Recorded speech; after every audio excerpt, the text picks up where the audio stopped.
Just going through it. 何やってるんだ道の真ん中で。はい、ありがとうございます。おい、お前邪魔すんじゃねえよ。やめろ。なんでそんな別の生き物見るような目で俺を見てんだ。だってくらいの最終選別で死ねると思ったのにさ、右から脳髄を吸われて。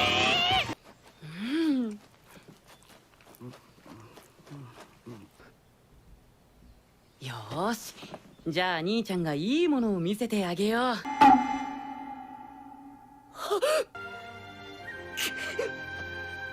だよ、なんでそんなハンギャみたいな顔するんだよ。腹と足が折れている。そしてまだそれが完治していない。だから何折ってんだよ骨。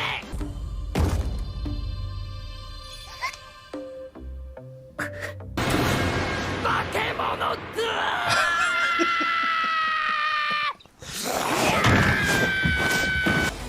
行くぜちょっとうわっせ。 All right, we just watched episode 11 of Demon Slayer. My name's Seth, this is Chevy, and we'll do a real quick recap. And really, this was an introduction to not only one, but possibly two characters. We are joining along Tanjiro's next mission, and he comes upon Zenitsu, who was one of the survivors of the trial that Tanjiro went through back when he was going through his Demon Slayer course, essentially, his proving ground. Somehow this guy lived, because we find out that he's kind of just a pitiful dude. He's freaking out and screaming. It's an understatement when I'm saying that. Asking this random girl who's checking on him while walking down the road if she'll marry him because he's worried that he's going to die soon. And that sentiment is not lost throughout the whole episode. This dude is fucking freaking out nonstop. He's talking about how he went to the Demon Slayer finale to fucking die, essentially, and he didn't die, luckily, and now he doesn't know what the hell to do, and he's just assuming he's going to die at any moment. And yeah, he's going through it. He's fucking going through it. He's really I've seen mental breakdowns before, and this dude's having one. So yeah, Tanjiro being Tanjiro, I mean, tries to do his best to fucking chill him out, but at a certain point, he just kind of like is just like staring at him like he just doesn't know what the fuck to do with him. And probably my favorite thing about Zenitsu so far is that he's freaking out, which is funny, but he's also perceptive on how people view him, which how do you view him positively if he acts like that? So he starts getting like self-conscious about the way people look at him, which has been a funny thing. That's happened not even just with Tanjiro, but with a child that they later meet in this episode. Yeah, so they both have a bird. Tanjiro's got his raven or crow, whatever it is, and then this dude's got a sparrow, who seems to be pretty cool. And they are both sent on a mission. They end up tracking that mission through the woods and come upon a mansion where two kids are distressed. Apparently their brother was taken while they're out by some kind of big demon guy, and they're afraid that he's hurt. They're following his blood trail, so of course Tanjiro is ready to help. Zenitsu's not. He's not interested at all. He doesn't want to die. But we are led to believe that Zenitsu, is he hearing better than them, or is he just hearing it first? Because he says he hears something and they don't hear it. But then eventually it seems like they're all hearing it. Yeah, it's definitely an implication that he has heightened hearing. Okay, yeah, that's what I got from it. But then eventually it seemed like they all were hearing it, but he picked it up first. So that makes sense. I think it's actually kind of an interesting contrast, too, with Tanjiro being able to smell things and him being able to hear things. It's kind of a fun dynamic. Yeah, so Tanjiro is ready to help find the brother in this mansion, who's been snatched up, and somebody essentially escapes the mansion and dies after escaping, given the impression that it's hard to get out of that mansion, but they did. But at what cost? They died anyway.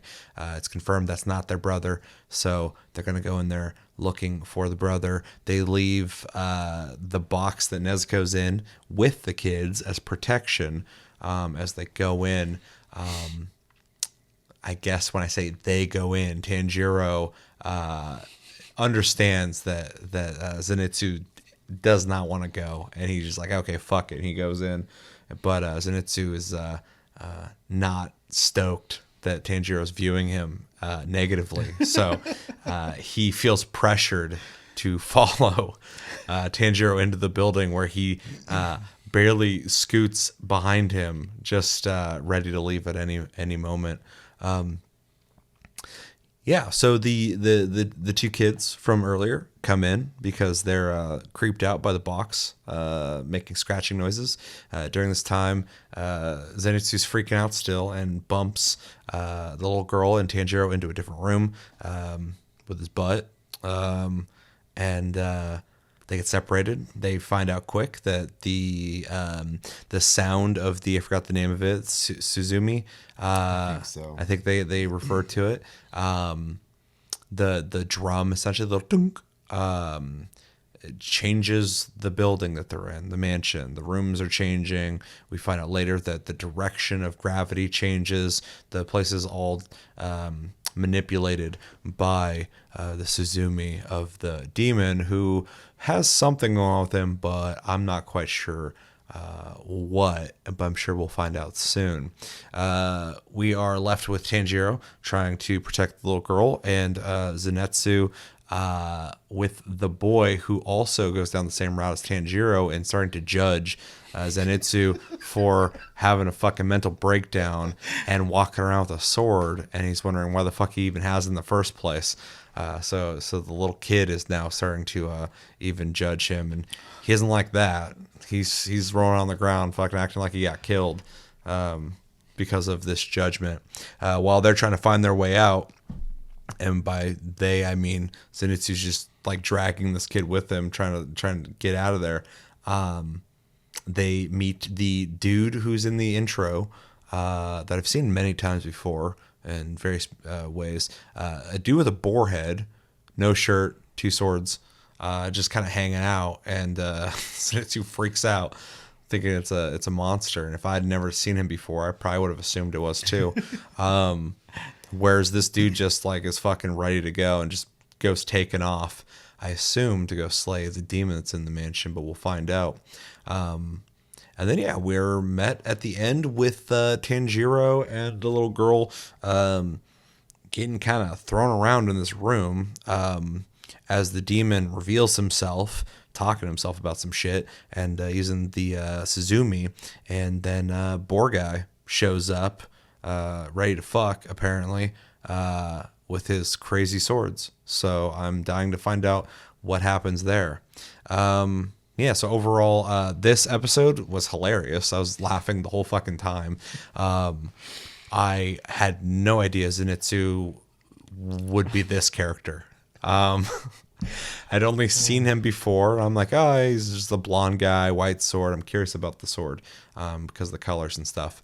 I noticed it was white, so I'm like, what does that mean? But I didn't know he was going to be this ridiculous. At the end of the last episode, when he was just freaking out, I was like, what's going on here? And then this whole episode, they're really driving home. This dude is just fucking done with everything. And he does not want people to judge him for his problem. No, you should completely understand where he's coming from. Yeah, no, he like that girl was in love with him, and fucking at the end he's talking about how Tanjiro fucking forcibly removed her, and in the tidbit at the yeah, end of the credits, yeah. and it's just ridiculous. So Yeah, good surprise with that character. I did not expect that. I assumed he would just be another like, well, I'm ready to slay the demons, but he's not. He's not ready to slay the demons. I am really curious though because I assume he will become useful in ways. So I think that'll be a fun dynamic because he's so against the idea of being like a hero that I think it's refreshing. It's funny. And the guy doing the voice acting on him is funny because people scream and things all the time, but the way he does it sounds so fucking like at his wit's end on like he has got no options. He's just freaking out. That's all he's got left. The way he like screams just droning on is hilarious. So yeah, that's fun. Although really, really intense. I'm like, that guy needs to end himself, I think, but I'm sure he'll be useful. And then Boarhead guy. I've seen him before. You have a little figurine. I have a figure of him on my computer. Yeah. Always thought his design was cool. Definitely a style I like. I mean, a little bit of a spoiler alert here, but he's definitely my favorite character. So. He already seems cool. Yeah. Definitely has the 2-sword fucking berserk samurai thing going on, kind of. So we'll see. I'll see. So definitely curious about him. Definitely curious about how fucking into whatever he's doing or about to do he is. I like the tenacity. And yeah, this is kind of a fun break episode. The last episode had a lot of heartfelt stuff going on, had some really cool action. This feels, and I don't mean this as an insult, but this feels almost like a Scooby-Doo mystery. I think it's a fun episode. It's got some mystery, it's got some humor, but it's also introducing new characters that I think are going to stick around longer than Tamayo and Yushiro. So I'm definitely stoked about that. I'm also curious about how Nezuko is going to come into play in this arc, if she does at all. I mean, we got 2 new characters, so I don't know if there's room for everyone to get involved. But yeah, I'm also interested in Zenitsu and Boar guys' dynamic because they're very different already. So. Yeah, I like as soon as he saw him, he's just fucking monster. like the whole time he's freaked out he's gonna get killed, and then he sees something, and the guy turns around, his eyes are fucking wild, and he's just like, fucking. It's like everything he's worried about has just come true. It's like confirmed. Right it was hilarious. So a good fun episode, and I am definitely curious to see what happens in the next episode. Yeah. To be honest, the first time I saw this episode, I don't think I was in the right mindset because Zenitsu immediately annoyed the shit out of me. I can see that. I love him. I think he's fucking hilarious. I like him now, and obviously I've watched the show long enough. He's grown on me as a character anyways. Yeah. I also, fun little fact, if I'm not mistaken, I do believe he is a fan favorite in Japan. So, I mean, yeah, I like him. I think he's ridiculous. Yeah. I also love that, like, just how disgustingly depressing he is. Like, it's beyond like, you can't go like, oh man, he's really sad. You're like, this is ridiculous. Yeah, I mean, the show is really gonna, especially this point forward, Tanjiro is the most normal human being on the planet. Yeah, well, I mean, it's nice because he's kind of, and I don't mean this as an insult. I've said it twice in this episode. He's kind of he's a cool character. He's kind of cliche though. He's the typical hero you're used to, just in this fashion, the way they've designed him. But he's still like the underdog, won't give up. You know, wants everyone to be happy, protect everybody, which is a good archetype. Everybody's gonna root for that. Tanjiro's a good character in that sense. But yeah, everybody else, I haven't seen anybody else be like him yet. Everybody's got their own thing so far. So the show's been really good about trying out different archetypes, but I am curious about characters that will stay. For sure. As opposed to, you know, the brief interactions we're having with, you know, more temporary characters, possibly returning later. I don't know. Yeah. Yeah, I mean, I really liked the episode introducing, new characters and another demon and a very unusual ability again. The demon was the least interesting part of the episode for me. And like, that's not negative. I just like, Well, we barely got to see him. he was just kind of there in the background talking to himself while fucking everything else is happening. Yeah, and he kind of mentions at one point the situation's annoying for him because Yeah, people insufferable. are invading on his territory, his hunting grounds as he views it, which we have seen in the past with other demons, very turf oriented. Yeah. And him being able to manipulate this place basically to make sure his prey can't escape and he can have his own hunting ground that's still secretive and whatnot. Just annoyed that like now 3, 4, 5 people are now in. He didn't bring them in; they're just in his house. Yeah, all the of a house sudden. is just full of fucking To the random point where people. He won't even bother looking at them. Yeah. He's just so irritated. So, yeah. Other than that, obviously we'll see more of the demon as we go forward as well, and the characters we've been introduced to, and I'm looking forward to you seeing that. So, Yeah, same. All right. Well, yeah, cool episode. I enjoyed every episode's had a little bit of humor here and there, but this whole episode I was like laughing. So, they turned it up to 100. yeah, I enjoyed it. The show's got a good. It's self-aware on when it needs to be what it needs to be. And it doesn't waste a lot of time. One thing I was going to say in the last episode, and I forgot to say, is when they give you story or hints at story of other characters, they keep it brief because for so long, like a lot of shows, anime, whatever, do a lot of exposition, a lot of explaining things. Oh, even up to the early 2000s, yeah. Yeah, well, I still see it in some modern stuff too, but for the most part, I haven't watched a lot of modern stuff now. But I'm glad that they've learned from those lessons, and it's nice to get this information that does seem a little on the nose about how it's explaining everything, but I think it's done in a good way. It's brief, quick, to the point, meaningful. So, yeah. Anyway,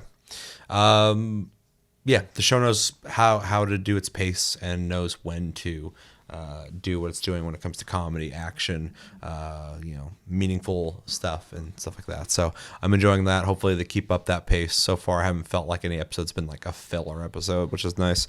And yeah, anything else?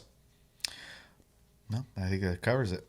All right. Well, join us on episode 12. We will be reviewing that up next. And let me know what you thought of episode 11. If this is your first time watching it or have you seen it before. Yeah, we'll see you in the next episode. My name's Seth. This has been Chevy, and we'll see you later.